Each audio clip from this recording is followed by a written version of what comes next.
Kapag nanghingi na yan ng me time, baka nahihirapan na kayong pagsabayin.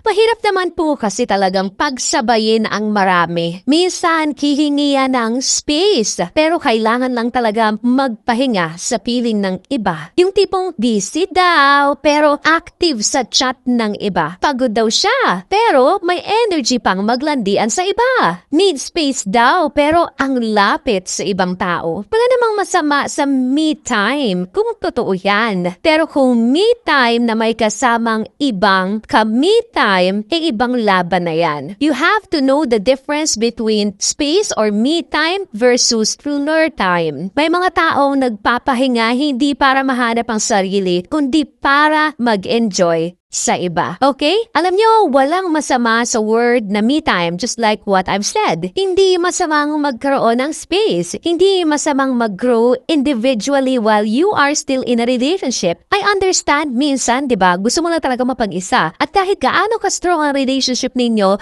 darating at darating ka talaga sa punto na parang gusto mong ikaw muna. I understand that. Pero alam nyo, ang masakit is yung dinadawa nating excuse, yung me time na yan, na hahanapin mo yung sarili mo, pero ang totoo, gusto mo lang magpahinga sa feeling ng iba. Alam niyo kung anong gusto kong sabihin sa inyo? Just be honest na lang. Minsan kasi, ginagawa pa nating excuse. Yung me time na yan, yung space na yan. Pero ang totoo, lulukohin lang natin yung taong umaasang babalik pa tayo. Sana let's be fair to that person. When we say na we're getting pulled, na-fall out of love na tayo dun sa karelasyon natin, at na-fall in love na tayo sa ibang tao, why don't we just say that? Ba't hindi na lang natin aminin? Bakit hindi na lang natin sabihin? Bakit di na kailangan pa natin sabihin na kailangan mo ng me time? Hindi mo naman kailangan ng me time kasi in the very first place, alam mo na kung saan ka pupunta kapag iniwan mo siya. Diba that's so unfair? So when you ask for space, just tell the person the main reason. Hindi mo kailangang gamitin ang me time na yan para manloko.